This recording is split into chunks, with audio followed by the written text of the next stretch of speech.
Some ancient chronicles claim she smothered her own infant daughter in the cradle, then wept and blamed an innocent rival for the crime. Whether that darkest tale is true or merely poisonous rumor, it marked only the beginning of an extraordinary, ruthless rise. Come closer and let the fire show you how a powerless concubine became the only woman ever to rule China in her own name. Her name was Wu Zetian, and she would end her life seated upon a throne no woman before her had ever been permitted to hold. Let us begin in the glittering, treacherous court of one of China's greatest dynasties, where a young girl first learned to survive. Wu Zetian was born in 624 to a moderately wealthy family, in an age when a woman's worth was measured almost entirely by marriage.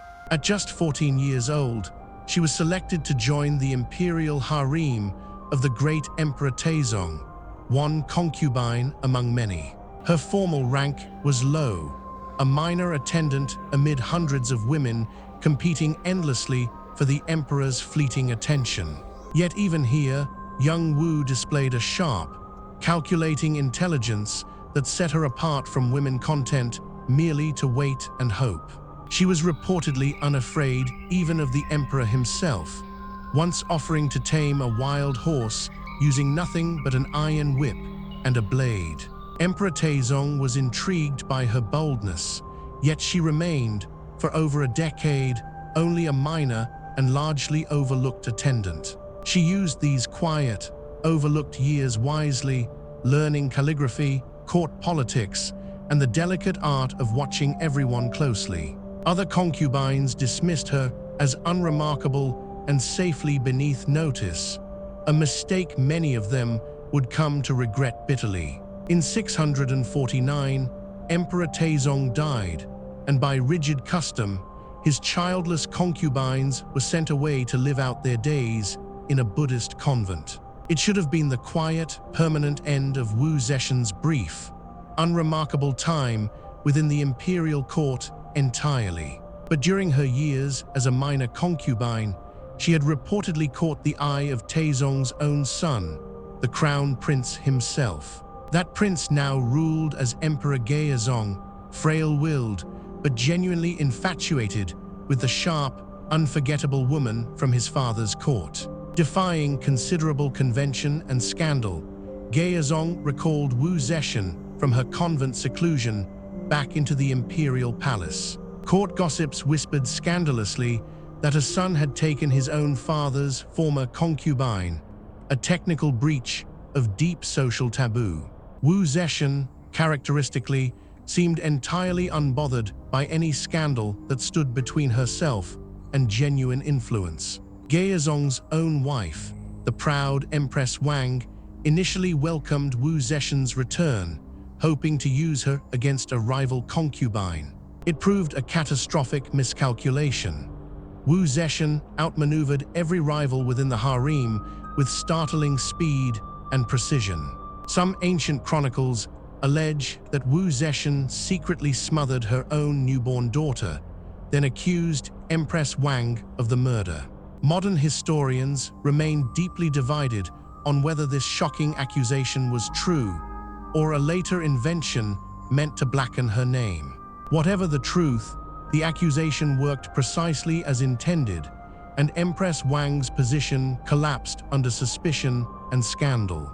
In 655, Emperor Gaozong formally deposed his own wife, elevating Wu Zetian to the position of empress in her place. The deposed Empress Wang and her rival consort were imprisoned, and according to grim palace tradition, met a brutal fate soon after. Tradition holds that Wu Zetian ordered their limbs removed and their bodies cast into a wine vat, a punishment of calculated cruelty. Whether every gruesome detail is accurate or later exaggeration, the message to any remaining rival was unmistakably clear. As empress, Wu Zetian proved far more than a ceremonial figure, steadily accumulating genuine political influence within the court. Emperor Gaozong suffered increasingly severe health troubles, likely strokes, that left him partially incapacitated for long stretches. Wu Zetian stepped smoothly into this vacuum, reviewing petitions, issuing decisions, and governing from behind a modest ceremonial screen. Court officials began referring, half in irony, to Gaozong and Wu Zetian together as the two sages ruling China as one. She proved a genuinely capable administrator, expanding the imperial examination system to recruit talent beyond the old aristocracy. This pragmatic meritocracy won her quiet loyalty among ambitious officials, even as older aristocratic families grew increasingly resentful. In 683, Emperor Gaozong finally died, leaving behind a throne that Wu Zetian had, in practice, already been ruling for years. Her own sons inherited the throne formally, one after another, yet each proved unwilling or unable to rule independently of her. When one son showed unexpected independence, Wu Zetian moved swiftly and decisively, deposing him within mere weeks of his coronation.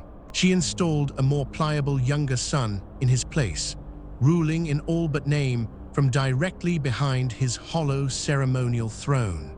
Aristocratic rebellions flared occasionally against this arrangement, and Wu Zetian crushed each one swiftly, without hesitation or mercy. One prominent rebel leader publicly denounced her in a scathing formal proclamation, which reportedly impressed her more than it angered her. She was said to have remarked that such talent had been wasted on treason, rather than employed properly in her own service. To maintain her growing grip on power, Wu Zetian established an extensive network of informants and secret palace investigators.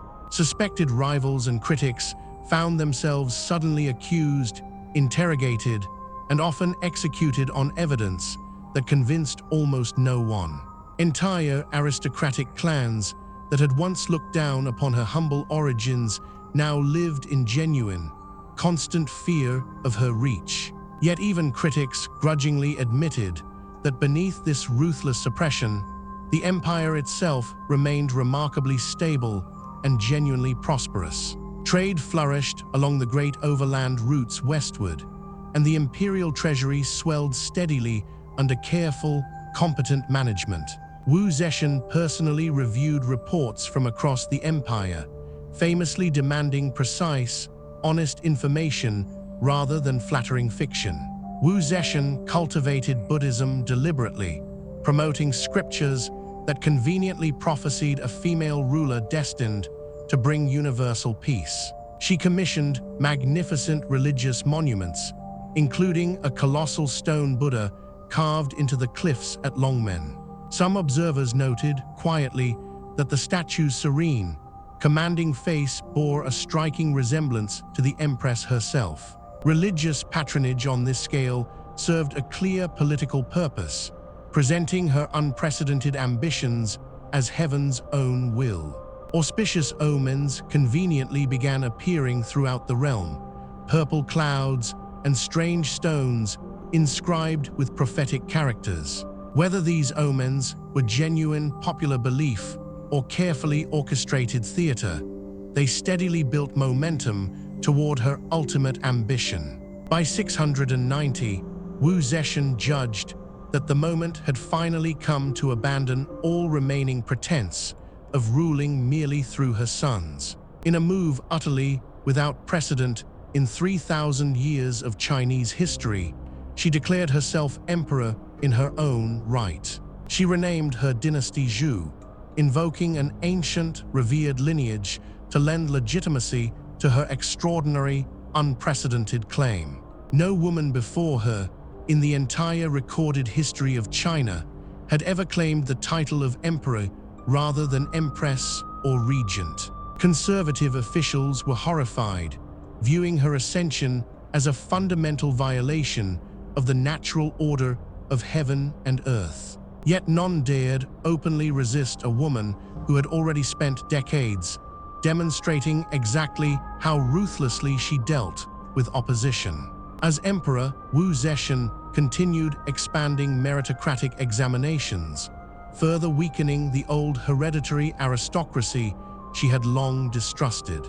She surrounded herself, in these later years, with controversial favorites, drawing considerable resentment from the formal court. Her health, too, began gradually declining, even as her political grip upon the empire remained, for a remarkably long time, unshaken. Whispers grew steadily louder throughout the court, wondering openly what would become of her extraordinary, singular reign after her death. In 705, with Wu Zetian gravely ill and increasingly isolated, a coalition of ministers finally moved decisively against her rule. They forced the aging emperor to abdicate, restoring her exiled son to the throne and reviving the Tang dynasty she had displaced. She was permitted, remarkably, to live out her final months in comfortable retirement rather than facing execution or open disgrace. She died later that same year, requesting, in her final instructions, an unusually humble and ambiguous funeral inscription. Her memorial stone, remarkably, was left entirely blank, bearing no inscription at all, its meaning debated by scholars ever since. Wu Zetian's legacy remained bitterly contested for centuries afterward, shaped largely by male Confucian historians deeply hostile to her memory. They painted her as a monstrous, unnatural usurper, emphasizing every ruthless purge while minimizing her genuine administrative competence.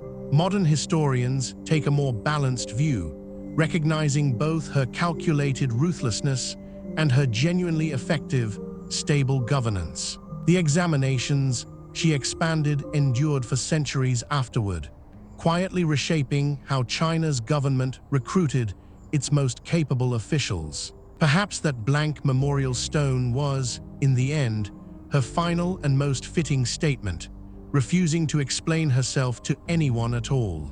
This has been the story of Wu Zetian, the concubine who became the only woman ever to rule China as its emperor.